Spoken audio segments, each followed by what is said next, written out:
Bien entendu, le contrôle de fabrication fut tout aussi rigoureux que pour le matériel d'aviation, tant pour les dimensions que la géométrie des pièces, mais également pour leur équilibrage dynamique. Rien ne fut laissé au hasard. À 32 000 tours par minute, la moindre négligence est fatale.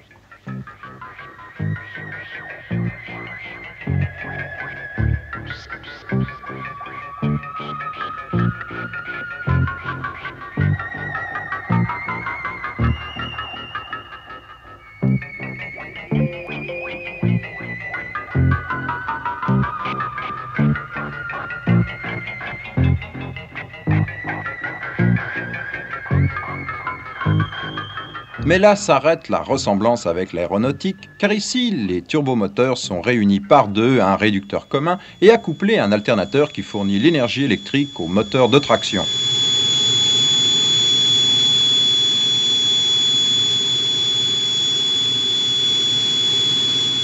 En somme, c'est un groupe électrogène nouveau style qui a été testé au banc d'essai. 4 kg et en moyenne 52.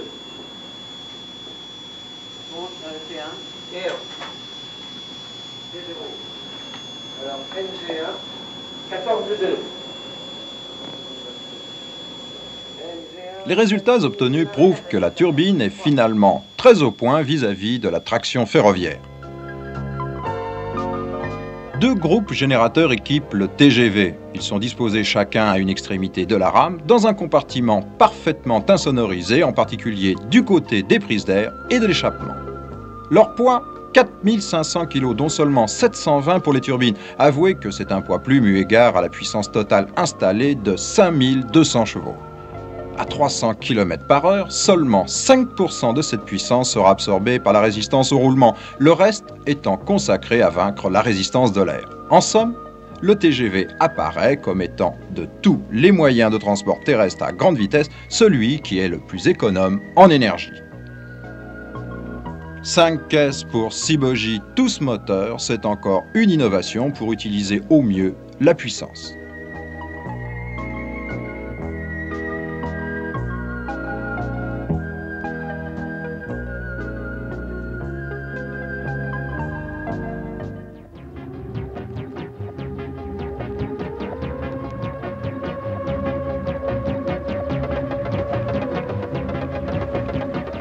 Rien dans l'aménagement interne n'a été laissé au hasard. Tout a été étudié pour le confort du passager. Les sièges, la décoration, l'éclairage, mais également une remarquable ambiance acoustique. Jugez plutôt. Dans une voiture automobile à 100 km/h, 75 décibels. Dans un avion à réaction en vol de croisière, 78 décibels. Et dans TGV à 300 km/h, 60 décibels.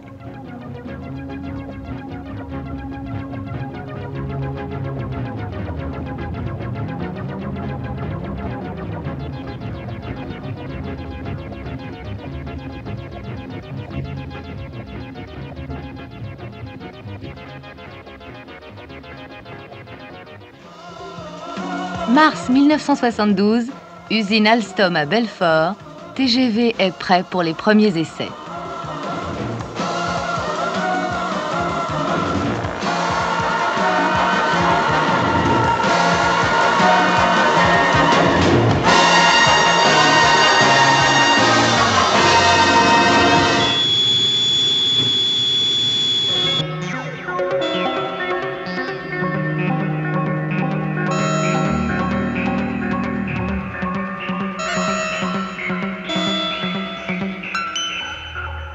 Ce laboratoire roulant mesure toutes les caractéristiques se rapportant à la traction, la stabilité et la sécurité.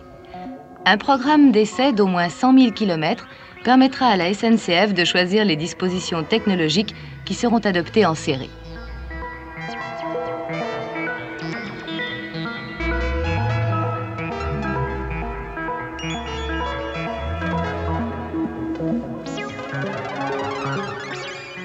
Dès la seconde phase du programme d'essai, à l'automne 1972, la vitesse dépassait à plusieurs reprises les 300 km/h et atteignait même 318.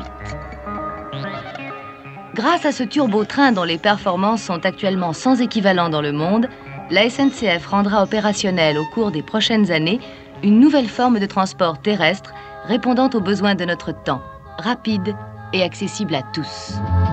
TGV 0001